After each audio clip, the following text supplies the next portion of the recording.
And I believe I am live. Hi, my name is Tyriece Simon, and this is a surprise MMA Renegade episode discussing Max Holloway versus Yair Rodriguez. You got Jorge Masvidal out of his fight. There's a lot going on in the UFC, and I'm here to talk about it all. Thank you guys for watching. For watching, either watching it live or watching it on VOD. I much appreciate you as always. First and foremost, let me just say this. This past Sunday with me and Elijah was a ton of fun. It's a ton of fun. It was good breaking down a UFC show once again with him and being able to, discuss things and debate things amongst each other. Uh, we'll see. We'll see if more shows will come from that, but definitely a ton of fun. Um, and this weekend we have Max Holloway versus Yair Rodriguez, which I'll be doing a show on Sunday to. Uh, I'll be taping the show on Sunday and then hopefully have it out to you guys on Monday. But if you want to see a live show, you can always comment in the chat and I'll think about it, consider it. Thing about doing live shows nowadays is you know whether you guys be interested in that, whether you guys want live shows, whether uh you know you find the B-roll and stuff like that interesting. It's a bunch of things that go into it, but um I decided today. One, I'm just taking a break from work. I've been on the computer all day, writing up articles, and then two, I wanted to talk to you guys a little bit and be able to pick you guys' brain. So definitely, just comment in the chat if you like what you hear, have anything you want to say. I'll definitely display it on the screen. All right, now where should I start? Where should I start?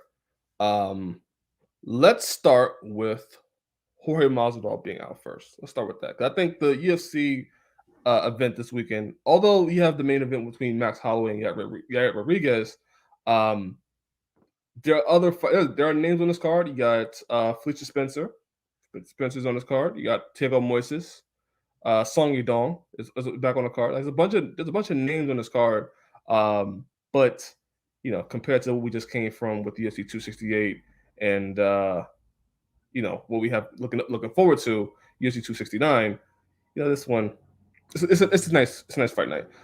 Flat Politics, what's up, man? Says Cormier made a video today explicitly for Leon, and his advice for Leon was to wait for Usman. I'm glad you brought that up. Did not know that. Good to know. Okay, so yesterday I find out that your Jorge Masvidal, sorry, but come on, Yair Rodriguez and Jorge Masvidal named together. Jorge Masvidal pulls out of the UFC 269 fight with Leon Edwards um, due to an undisclosed injury. We don't know what the injury was. We don't know how it was caused. All we know is that it was an undisclosed injury and that he had to pull out the card.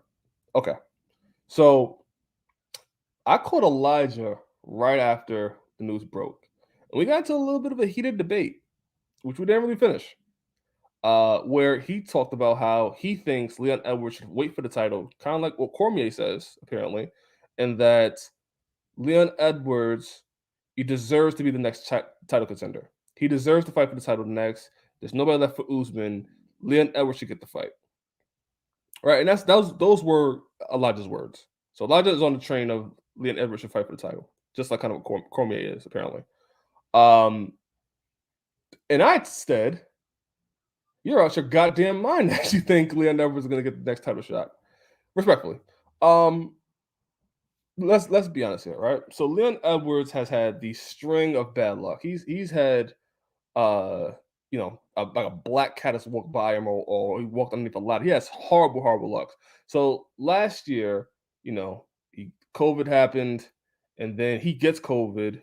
Um his opponents gets COVID, and so he had scraped multiple fights with Kazim Chimaev, especially this year as well. Kazim Chimaev also got COVID. He got COVID in December of last year. The Wonder Boy fight that was speculated that didn't happen. Gilbert Burns didn't happen. A bunch of fights that were supposed to be lined up for Leon Edwards didn't happen, and then he fights Bilal Muhammad, and then Bilal Muhammad, that the fight is going okay. He's looking good, and Bilal Muhammad's having some moments, and then an eye poke happened, and then that stops the fight, and then now, we have a no contest for that fight. Um, And so Leon Edwards has had the string of bad luck where he can't get the right fights, he can't put on good performances, and then most recently he wins, but also loses to Nate Diaz, and I'll explain why in a second. Flat Politics says a lot of people are speculating that Street Judas is not hurt and that it's a strategic move on the UFC's part. I don't think so. I don't think so. The reason why I don't think so is because Jorge Masvidal needs to beat Leon Edwards in order to move forward, right? To get back to a title picture, which he wants to do. The fight with Leon Edwards makes sense. And another thing, uh, this is a bad look for Jorge Masvidal, right? Because Jorge Masvidal has to pull out on a fight with Leon Edwards, and now Leon Edwards can make the memes and the jokes, and haters of Jorge Masvidal can say the same thing. Also, keep in mind with Jorge Masvidal, if we're saying Jorge Masvidal's got hurt, let's play devil's advocate. We're saying Jorge Masvidal is faking that he's hurt, and you're saying that well, he's just waiting for maybe Kobe Covington or maybe a Conor McGregor or whatever. We're talking about months or whatever in advance. Like Kobe Covington's gonna be out for a while. Conor McGregor's still hurt. Um, I don't see any of those fights.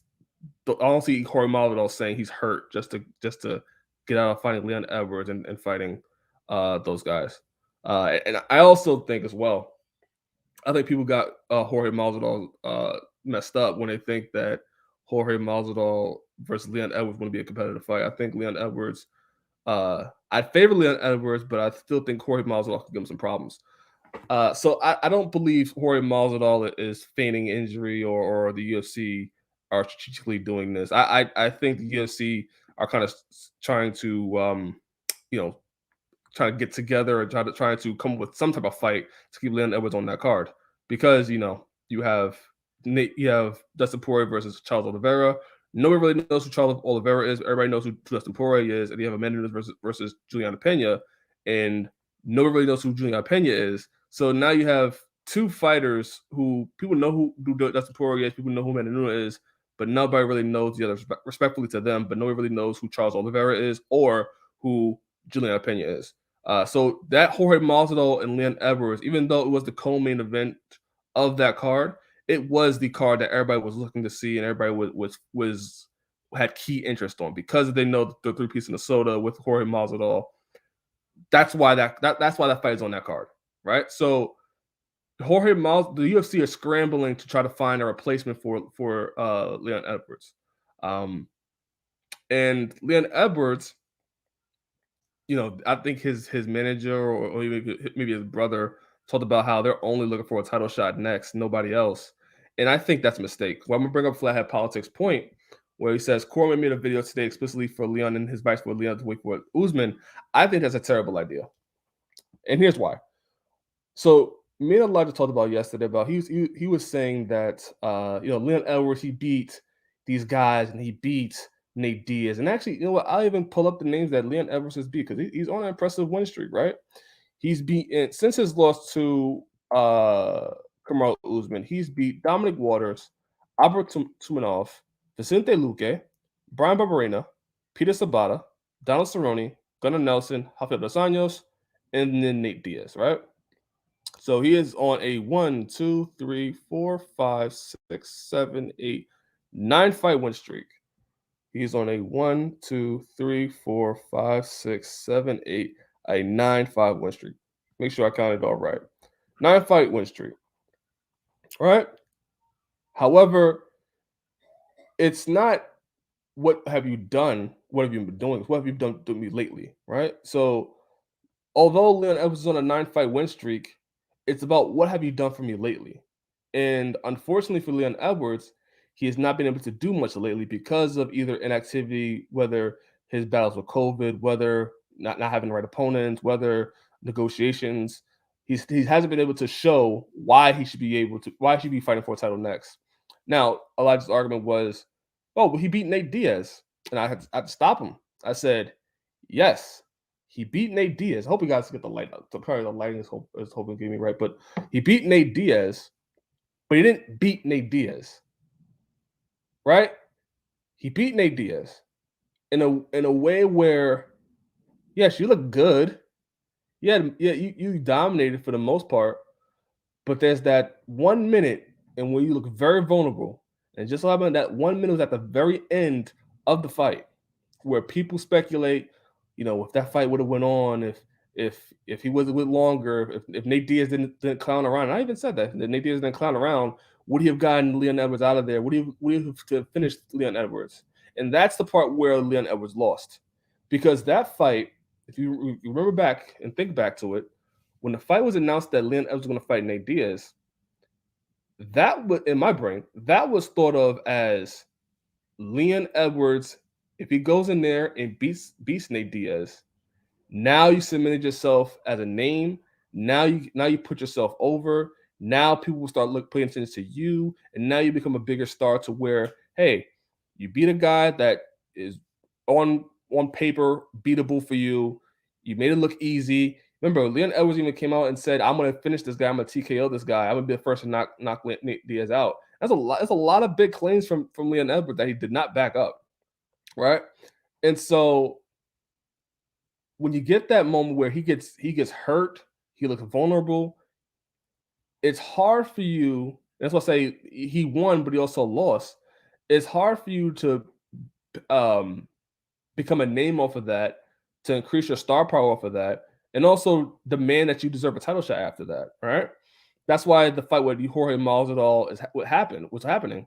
That's why he was given everybody besides Usman, because of the fact of that how that fight played out. And you can make an argument that Nate Diaz became a bigger star than Leon Edwards did. So that's why the notion that he's beating all these guys and he should be fighting for Usman next. Yes, that may be true, but it's not what have you done in the past or what have you've been doing. It's what have you done to me lately. And lately, unfortunately, Leon Edwards has not had the spectacular performances or a statement wins to say, hey, he should be fighting for a title, right? So take that out the equation. Take the win streak, everything out the equation. Even though I think you can make an argument that he should be fighting for a title, from a business standpoint, I understand why he's not fighting for a title, at least for right now. And then you turn to the standpoint of it wasn't that long ago with the UFC and Leon Edwards were beefing with each other because Leon Edwards wanted to hold out and didn't want to fight anybody except for fighting for a title, right? And then even before the Nate Diaz fight, there were back and forth between the two, where people even speculated would the UFC even get rid of Leon Edwards because of the headache, the quote unquote headache he was giving the company. So there's a lot of things in that where if you start thinking about it, the chances of Leon Edwards getting the next title shot over Usman, who, by the way, Usman's taking time off to be with his family because he even in the press conference he even talked about how he wants this time with his daughter, and these are precious moments to him. He's fought 3 times this year. I don't see Usman fighting again to the spring or more closer to June-ish. Who we got Ijad Asanya in February. Um, I'd imagine there'll be other title fights in between those uh, before we see Usman fight again. You still got the light heavyweight title still there. There's a bunch of titles that could be defended in the midst of Usman takes a break, especially when Usman fought 3 times this year defending the title. Cormier gave Leon the most favorable rating ever today, and he really insinuated that his next fight will he insinuated that his next fight will versus the Nightmare.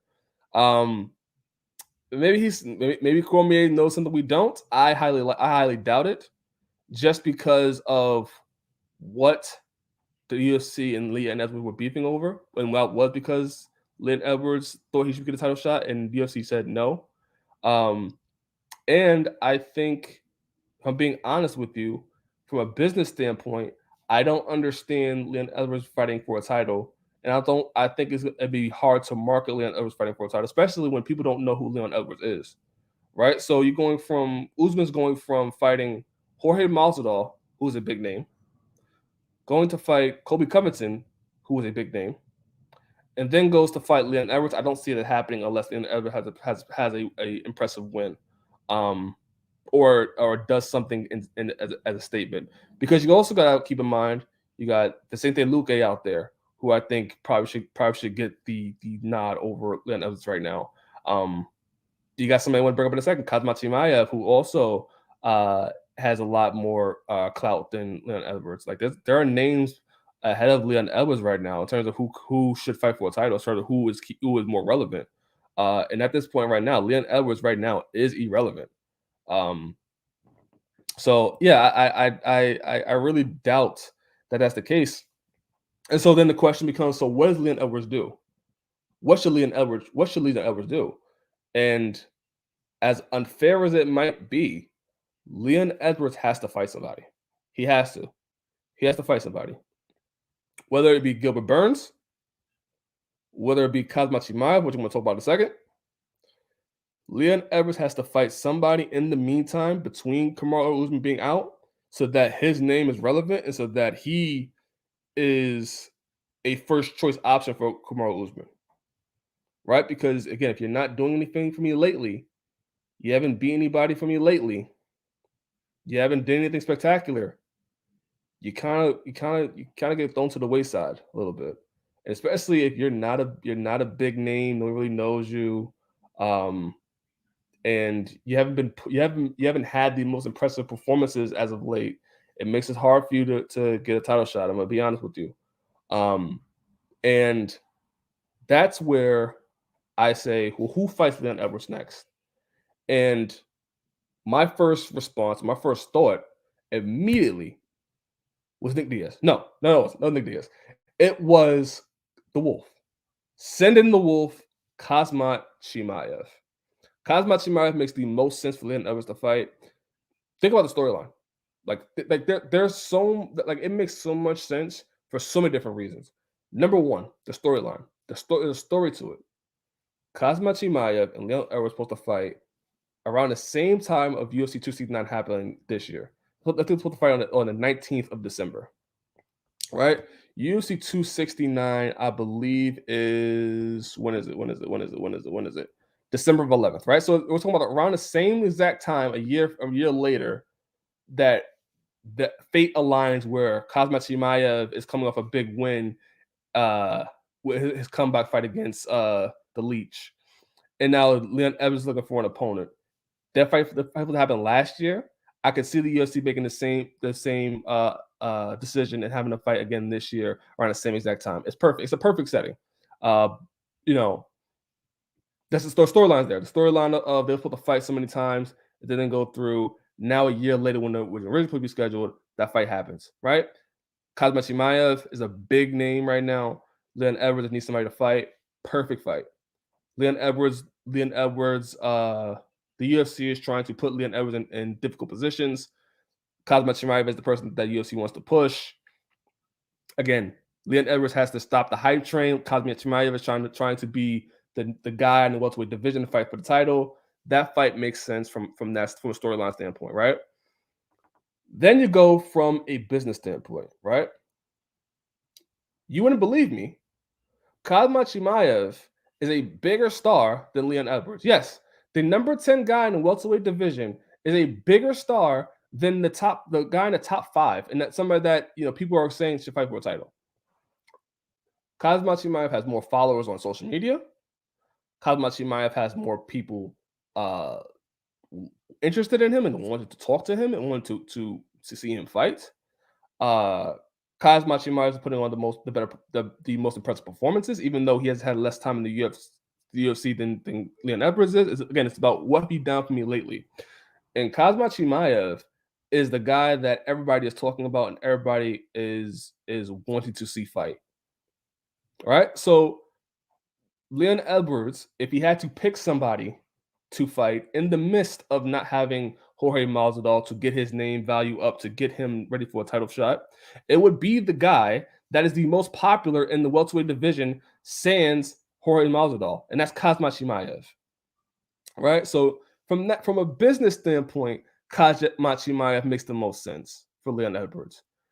And then just the standpoint of you have to keep busy. You have to put some type of performances together to where you put a stamp on yourself and say, I am the man at the welterweight division. I'm going to fight you, Kamaru Usman, next for the title.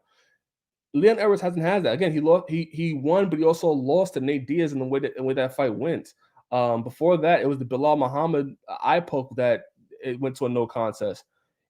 Before that, it's been a while since we've seen him in the UFC. He beat Rafael dos Anjos a while ago. Rafael dos Anjos in the lightweight division now.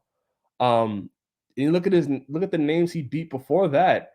Even though it is impressive, Gunnar Nelson split decision. I thought Gunnar Nelson won that fight. Um, you know, uh, Donald Cerrone. Donald Cerrone. We're talking about Donald Cerrone at welterweight. In 2018.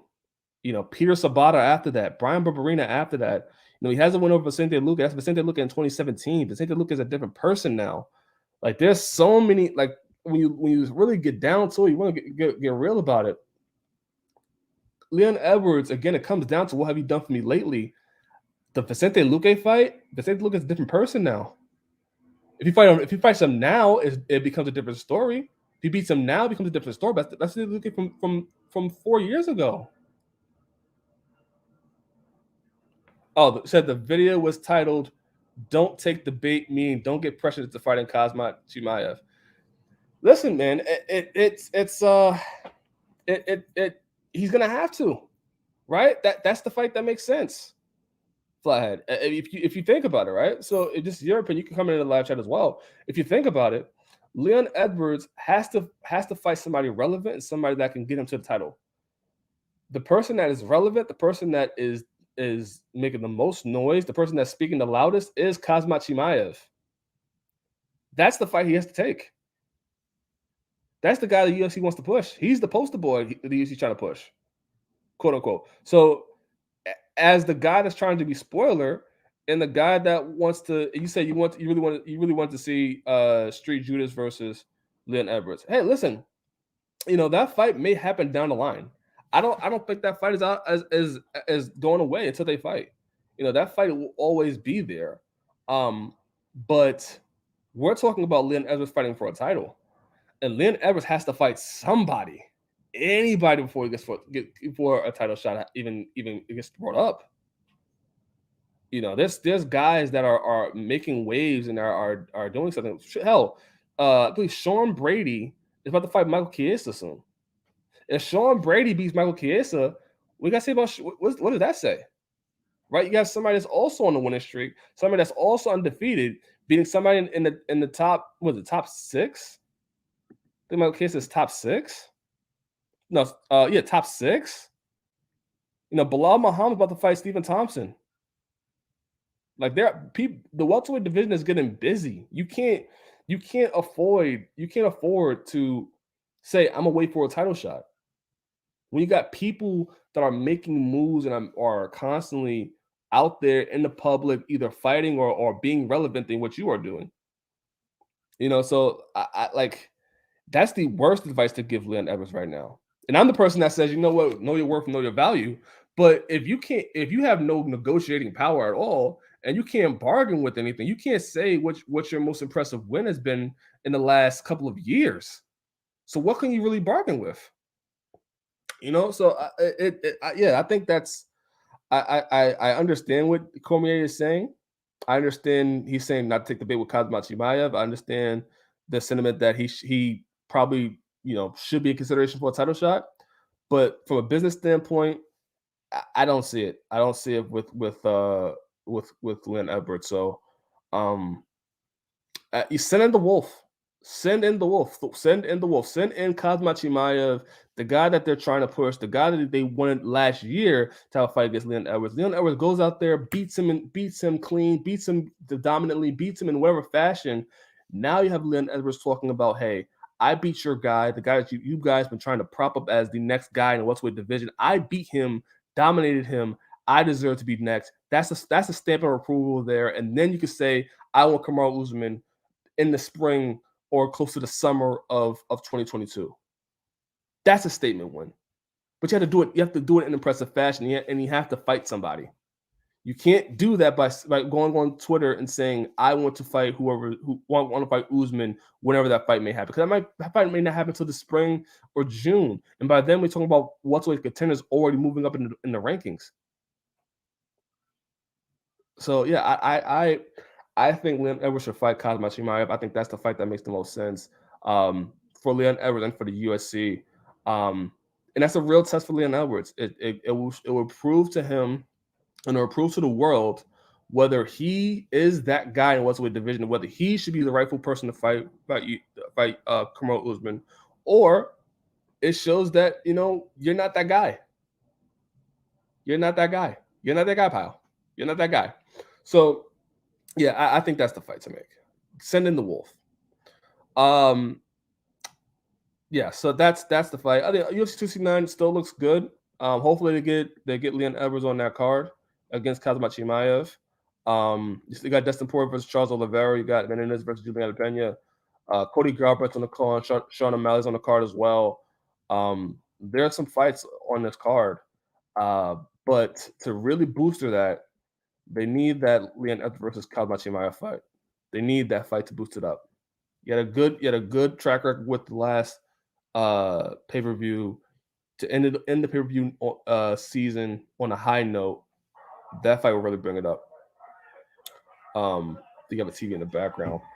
Hope we don't disturb you guys. And now let's get into the prediction for Max Holloway versus Yair Rodriguez, right? Um, so I've been thinking about this fight, right? And I gotta be honest. There is no way I don't see. I'm gonna turn this TV off. There is no way I don't see. You can see a little bit of the house. There is no way I don't see Max Holloway winning this fight. Not at all.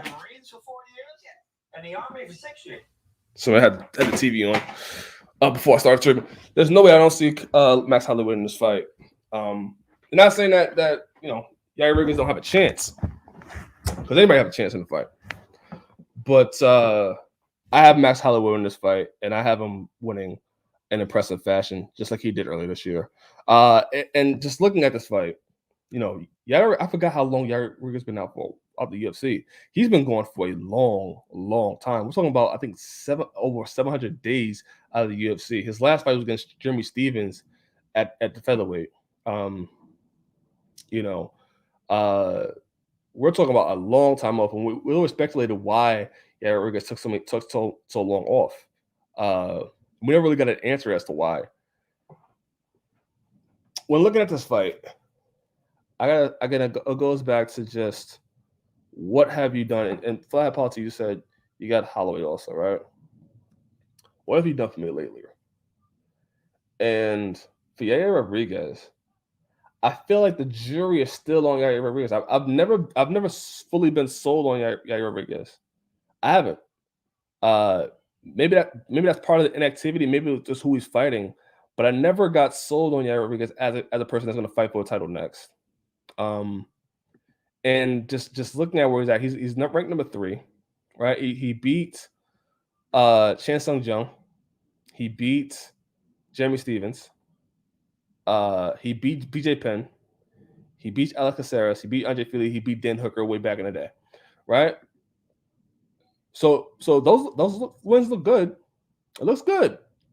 But then you start breaking down and start going into how he won and win, right? So number one, he beat BJ Penn, right? We're talking about BJ Penn, who should not be fighting, somebody that's well past his prime, somebody that the UFC brought in just to get beaten up by Yair Rodriguez and made him look good, right? Which again, that's part of the business, part of the game. But call it like it is, that fight should have never happened at all. So then we say, okay, he beat BJ Penn, but we're saying also that fight shouldn't have happened, right? What else? He loses to Frankie Edgar, right? So after the BJ Penn fight, they tried to push him, and he loses to Frankie Edgar in dominant fashion, where Frankie Edgar goes out there and does what Frankie Edgar does to most people, go out there and beats him up and dominates. And Frankie Edgar wins by TKO and it proved, well, maybe it's too soon for Yair Rodriguez.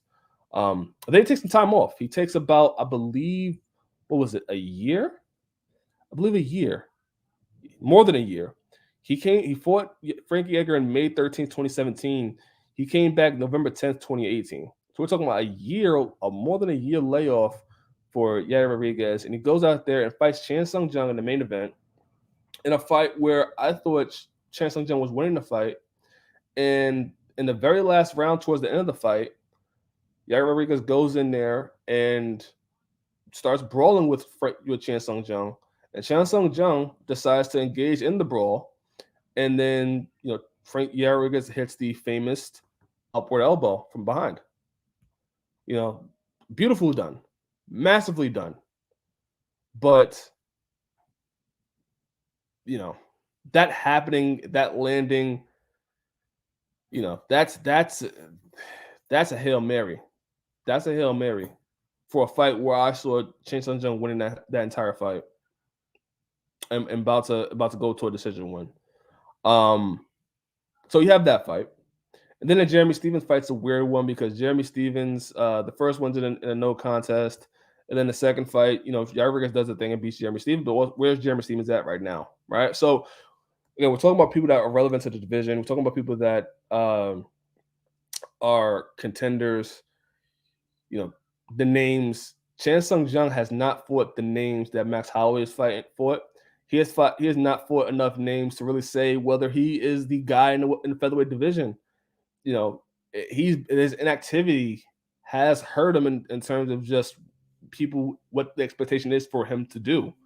So I have very low expectations for Yair Rodriguez because I don't see him as that guy. He hasn't shown enough to say he's that guy or he's a threat to the featherweight title, right?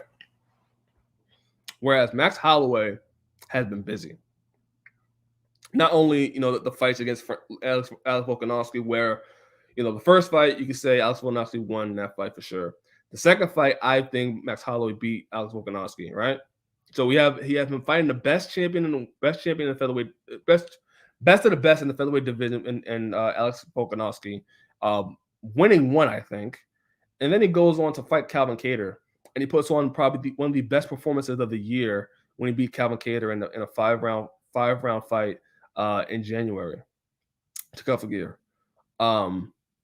So Frankie Max Holloway has been active. He's been more involved in fighting, and he seems like a guy that is trying to get back to the title, in which I think I favor him beating Volkanovski. I do. So I see Max Holloway as that guy, and Yair Rodriguez has to prove himself in this fight. Now, we look at this fight. I think Max Holloway has better striking, but I do think Yair Rodriguez has the kicks, particularly the leg kicks that I think could do some damage and prevent the movement of Max Holloway making him a stationary target. Sorry. I think that's my main thing for Yair Rodriguez. Also to be the element of surprise, like throw the spinning stuff, throw these moves to throw Max Holloway off, because in a straight up standing fight where they're both being technical, I have Max Holloway winning, especially off a more than 2-year layoff as well. You wonder how he's going to do coming right back into fighting and trying to fight the best of the best in that division. And I personally think that is a tall order to ask of the UFC, or to ask of Yair Rodriguez to fight somebody who should be fighting for the title next, and who is coming off the win over Calvin Kattar, and who should have beat the champion. To come back and fight that guy on your first fight back in 2 years, I think it's a little bit unfair. But he will prove he's going to accept the fight. He's going to prove that he is that guy in the division. I think it's a tall order to ask. For Max Holloway, I think striking, I think he has it. I would say for Max Holloway, he has to do what he does best, and go on the inside and try to bully Yair Rodriguez with his striking and get in and out. It's interesting to note is that looking at the stats between these two, we look at strikes absorbed per minute.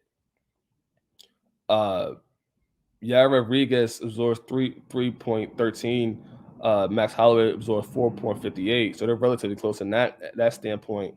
When you look at strikes landed landed per minute, that's where it gets a little bit staggering. When you look at Yair Rodriguez lands 4.33 strikes per minute, Max Holloway lands 7.26. So when you say, okay, the strikes absorbed, they're relatively close. The strikes landed per minute, it leans way towards Max Holloway, and that's what I think is very interesting. Just because I think Max Holloway's volume and what he throws, I think when you talk about bullying and crowding the space of Yair Rodriguez, Max Holloway's style seems fitted for Yair sorry, seems fitted for Yair Rodriguez. Just because he throws so much strikes, just because he moves forward so much, just because he's in your face, it doesn't allow you to breathe. I think telling a guy to come back on a 2-year layoff to a guy that doesn't throw as much as is to come back and fight the guy that throws the most volume, and Yair Rodriguez defense, it could be questionable sometimes. I don't know how that will fare against a guy that is probably one of the best strikers in the UFC, in Max Holloway, one of the most talented guys we've ever seen coming to UFC. I think it's a tall order to ask. And it's a 5-round fight. Again, coming back from a 2-year layoff. Max Holloway's used to this. Max Holloway has been through this. I was thinking about the kicking game of Yair Rodriguez as well, trying to think of that. But then I looked at who Max Holloway's for. Again, who have you fought? Who was your record like? Max Holloway's fought the Anthony Pettis of the world. Max Holloway has fought, Dustin Poirier. He's fought, these guys that are very talented strikers that you say, oh, okay, well, maybe that person may give him problems, or maybe that person may give him problems. No, they're about the same. They're both orthodox fighters too, which I thought, hey, maybe that may be a problem for. I thought maybe the stance could be a problem, but they're both orthodox fighters too. It's Calvin Kattar. I thought is a tougher opponent for Max Holloway than Yair Rodriguez is right now. And Max Holloway, Jorge the Jose Aldo talking about kicks. There's a bunch of like I'm not trying to write off Yair Rodriguez completely, but when you're just looking at this opponents, looking at what Max Holloway has done to these opponents, it's very hard for me to justify or say that Yair Rodriguez could beat a Max Holloway off a 2-year layoff when we've seen what Max Holloway can do, and we've seen what he can do recently, and a guy that's motivated to get back to a title. For that reason alone, I'm going to go with Max Holloway. If I give my prediction, I have Max Holloway, and I will say Max Holloway wins by decision. I will say he wins by unanimous decision. I think Yair Rodriguez is tough. I think he will stick it out, but I think Max Holloway will cruise to a decision. That's my bold prediction for this fight. There's other fights on this card. There's fights like Julio Ursi versus Song Yadong. There's an interesting prospect that I think people should look out for. Kennedy Nzechukwu. He's fighting on the early prelims of the cards. You got to watch it early. As soon as you see a UFC fight night come on, he's the very first fight. You got to catch it early. Versus Dun Jung. That's a fight you should look out for. In the light heavyweight division, try to see who's the next person to come up that division. I think Chaos Williams is on this card as well. There's some names. There's some names on this card that will not saying they'll win or not for sure, but there's some names that we've seen along the UFC that we'll see how they progress. Thiago Moises, Cizia Calvillo, Sean Woodson, Mark DeCasey, Chaos Williams, Felicia Spencer. These are guys that the UFC are looking to see if they could move along the division and progress. So we'll see what they do. I think it's gonna be an interesting card. I'll review it for sure. But the main event is the real interesting one, and I think Max Holloway beats Rodriguez handily. So I know you're hearing pots and pans. People are now coming to the house. I think it's a perfect time to end this stream. But thank you guys for joining me. Flab, thank you for joining in. Hopefully this was enjoyable for you guys. Just did a surprise stream. just on channel for a bit and talk UFC. And yeah. So I'll be back. You'll see. I'll probably see the video on Monday for sure. And yeah, we'll see how Rodriguez does in his comeback fight against the pound for pound one of the best featherweights in the world. So I think that's a tall order to ask, but we'll see if he can get the job done. All right. Signing off. My name is Tyriece Simon, and this has been a surprise MMA Renegade stream. Have a nice day, guys.